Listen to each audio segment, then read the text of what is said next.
നമസ്കാരം. ഭാരത് ലൈവിലേക്ക് സ്വാഗതം. സംസ്ഥാനത്ത് ഇന്ന് 16,000-ഓളം ജീവനക്കാരാണ് സർക്കാർ സർവീസിൽ നിന്ന് വിരമിക്കുന്നത്. കടുത്ത സാമ്പത്തിക പ്രതിസന്ധി നിലനിൽക്കെ വിരമിക്കുന്നവർക്ക് ആനുകൂല്യങ്ങൾ നൽകാൻ 900 കോടിയോളം സർക്കാർ കണ്ടെത്തേണ്ടി വരും. പിരിയുന്നവരിൽ പകുതിയോളം അധ്യാപകരാണ്.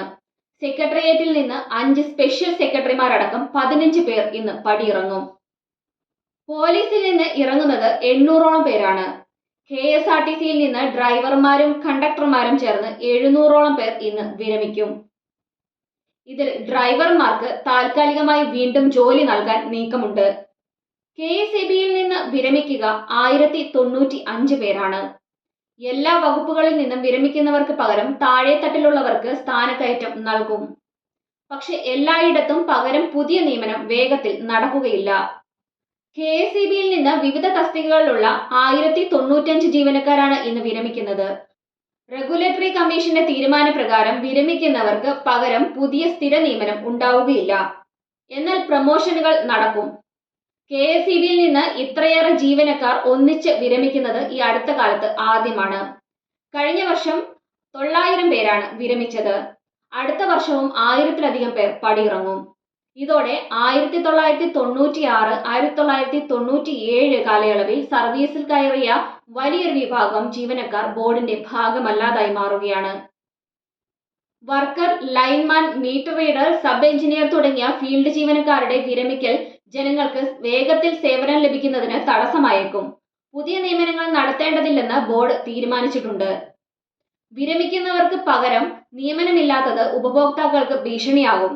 എന്നാൽ വിരമിക്കുന്നവരെ ദിവസക്കൂലി അടിസ്ഥാനത്തിൽ നിയമിക്കാൻ ബോർഡ് അനുമതി നൽകിയിട്ടുണ്ട്.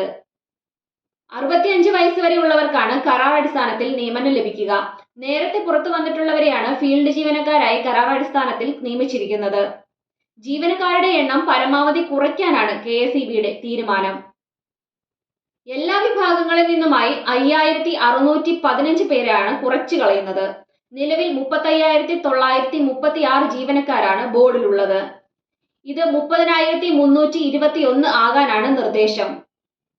ഇലക്ട്രിസിറ്റി വർക്കർ തസ്തികയിലാണ് ഏറ്റവും കൂടുതൽ ജീവനക്കാരെ കുറയ്ക്കാൻ പോകുന്നത്. 1893 പേരെ. 5311 വർക്കർമാരുള്ളത് 3418 കുറയ്ക്കും. 1098 ഓവർസിയർമാരുള്ള തസ്തികകൾ ഇല്ലാതാകും. നിലവിലുള്ള 5593 നിന്ന് ഇത് 4995 ചുരുങ്ങും. ഓവർസിയർ തസ്തികയിൽ 80 പേരിൽ നിന്ന് 2 ചുരുങ്ങാനും നിർദ്ദേശമുണ്ട്. സീനിയർ അസിസ്റ്റന്റ്മാരുടെ എണ്ണം 2880 നിന്ന് 1826 കുറയും. 1054 തസ്തികകളാണ് ഇല്ലാതാകാൻ പോകുന്നത്. ജൂനിയർ അസിസ്റ്റന്റ്മാരുടെ 575 തസ്തികയും ലൈൻമാൻമാരുടെ 9167 തസ്തികയും വെട്ടിക്കുറയ്ക്കാനും നിർദ്ദേശമുണ്ട്. ബോർഡിലെ അംഗീകൃത ട്രേഡ് യൂണിയൻ നേതാക്കളുമായി ചർച്ച നടത്തിയ ശേഷമായിരിക്കും തസ്തികകൾ വെട്ടിക്കുറയ്ക്കാനുള്ള നിർദ്ദേശം നടപ്പിലാക്കുക. ബോർഡിന്റെ ചെയർമാനും മാനേജിംഗ് ഡയറക്ടറുമായി ബിജു പ്രഭാകർ ചുമതലയേറ്റിട്ടുണ്ട്.